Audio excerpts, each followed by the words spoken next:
You know what, the other day I was thinking to myself, it has been ages since we have built some form of bunker. I personally absolutely love building bunkers. They're one of my favourite things to build in Minecraft, and it's convenient timing because clearly everything has gone slightly wrong. We're in a bit of a doomsday situation here, so I think doomsday bunker it is. And I want you to completely ignore the fact that I have a flint and steel in my hand right now. And the fact that the doomsday situation only seems to be at around about a 25 block radius. Okay, it was just an example. So, first things first, I want to create the little entrance into this thing. Now, normally it's some form of hidden entrance, but actually we're going to be doing something slightly different today, in that I want this to be just a well-sealed entrance. In fact, I'm actually wondering, I wonder if we would be able to add some form of automatic washing system, so it kind of cleans us off before we get dropped down into the base. That would be amazing. And this kind of works. I mean, it's super simple. We just take an observer output from the iron door, and that runs into a dispenser, and then when the door closes, the water gets removed, and then we can actually just drop down through. Yeah, I mean, that's a very elegant solution. So I think that's everything for the top section. Now let's start work on some of the redstone that's going to be going on inside. And as I just mentioned, the drop down system is something that I really want. I want the impression that we're kind of slowly being pulled down into this bunker here. So I'm thinking some form of slime block elevator. I mean, that seems like the smartest way to do this. Alright, how well does this work then? Pretty well. Doesn't go down that far, but that's okay. If I replace this and then update that then goes back up to the top. I mean, it does function. Now, where I'll be truly very impressed is if I've managed to actually hook it up properly with my little button system. So the water goes, and wow, that actually functions.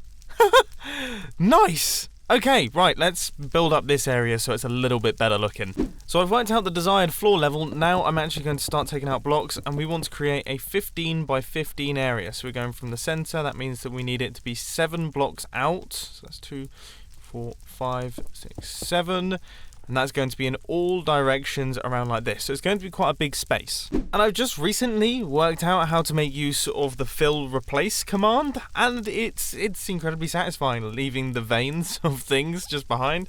So now we can do one that Iskal will really quite like, which is diorite.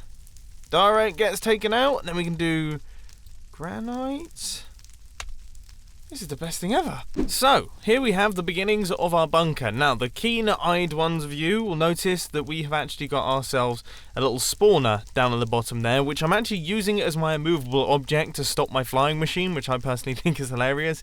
But this thing right here is going to be what the entire base centers around. So we're going to create an XP farm kind of in the center here, because of course this is a doomsday bunker. We need to have everything available to us in one place. So we're going to have the XP farm, and then we're also going to have farms surrounding it like this, and they're all going to feed into one central storage system, and everything that we could possibly need is going to be up in this area here.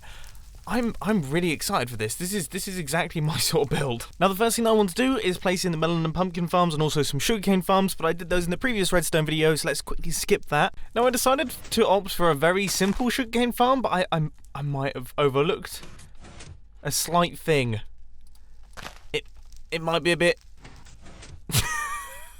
Oh no!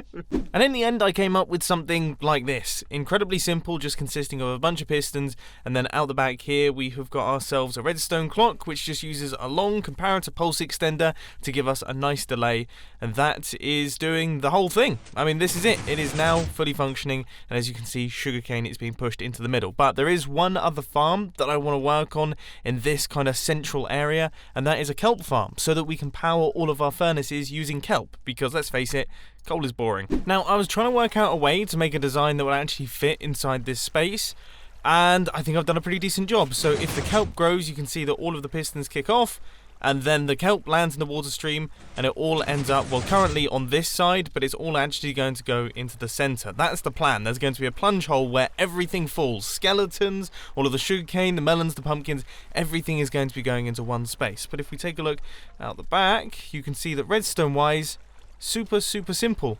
All we've got is observers detecting the growth of the kelp, then powers this line of redstone, which then powers this line of pistons, and it instantly breaks the kelp as it grows. So now it's time to build it 3 more times. I gotta say there's something quite satisfying about watching these things whirl into the middle.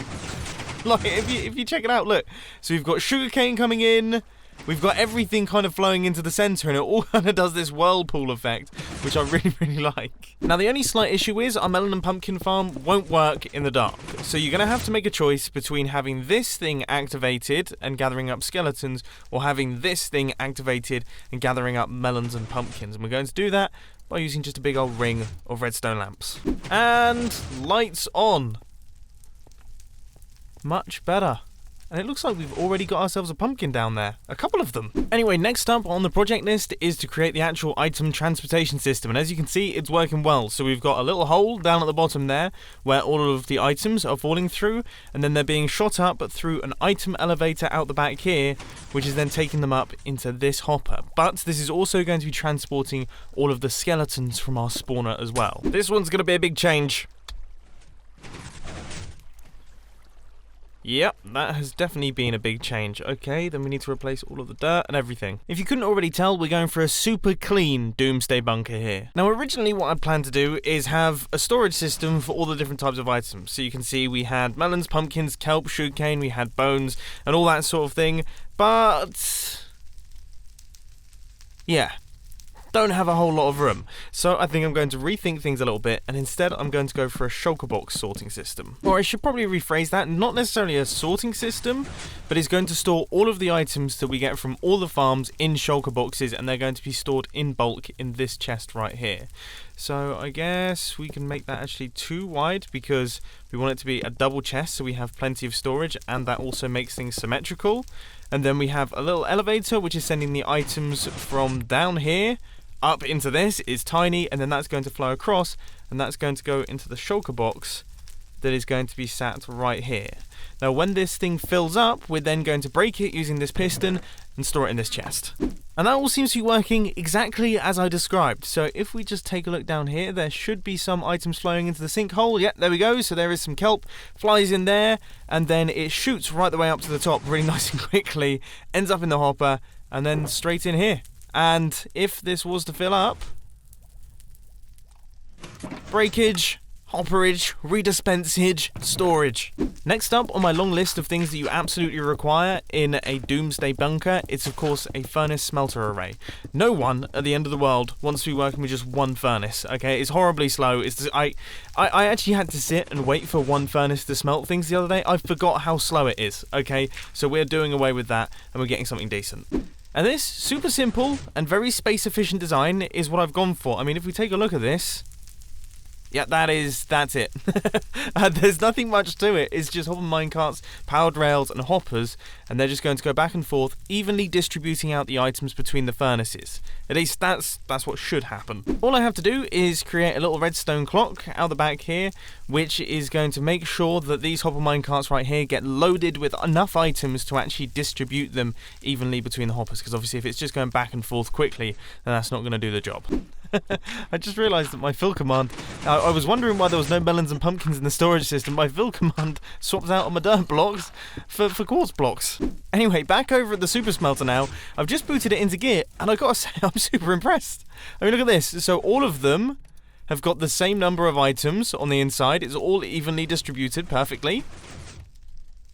And I mean, it's smelting really quite quickly. It's much faster than a conventional just single furnace, that's for sure. Look at this. I mean, you could expand this to massive scales. You really could go crazy with it. Heading back down to the bottom now, I need to pay some attention to this area down here because I've just kicked into gear the skeleton spawner, and this is just not cutting the mustard. So the skeletons kind of land here, and they don't really care about moving forwards into the water stream, so we're going to have to force them. So if we just gradually make our way down here, and then land down here, you can see that we get pushed across by the piston, up into the super fast soul stand water stream, and we get sent up to the top. Now I wonder, if we just switch off the lights real quick, okay, straight away, we got some skeletons spawning, so that's done the trick. Now we wait and see, do they actually come up through the system? I like the idea that we're using our item stream and also our skeleton stream all in one spot. But there we go, there's the first skeleton. Now, I'm not seeing any evidence of the next one, but he could be being quite resilient. Oh, there they are. Nice! So I think it's safe to say that works really quite well. And of course, to kill them, all we need is a sword a little bit like this, and that will deal with them quite quickly. So we have got ourselves a pretty sweet XP farm right there that is also dropping off, obviously, all of the drops into this lovely shulker box. So what else could we possibly have inside our bunker here? We've already got quite a lot. I guess some form of general item storage would probably be pretty handy at this point in time, because of course, you know, we've got the farm item storage, but to have an actual storage system would be cool. And I imagine that in this sort of tight space, you'd probably be using some form of shulker box storage system. And for some reason, I imagine it would probably look something like this. So we have kind of pistons revealing this storage system, and then we're going to have, we'll have stairs up there. In fact, that makes sense. That like that. We need to make sure that everything is looking perfect and pristine, so when we walk up to our chests, it will be revealed like that. Lovely.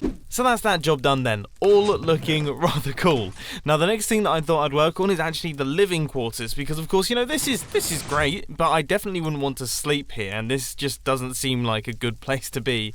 So I've built up this little section off over here, and I think for the piston door to get us in, I really like the idea of it kind of pulling back like this and then sliding across to this side. I think that would look absolutely fantastic, and it's entirely doable with a little bit of redstone engineering.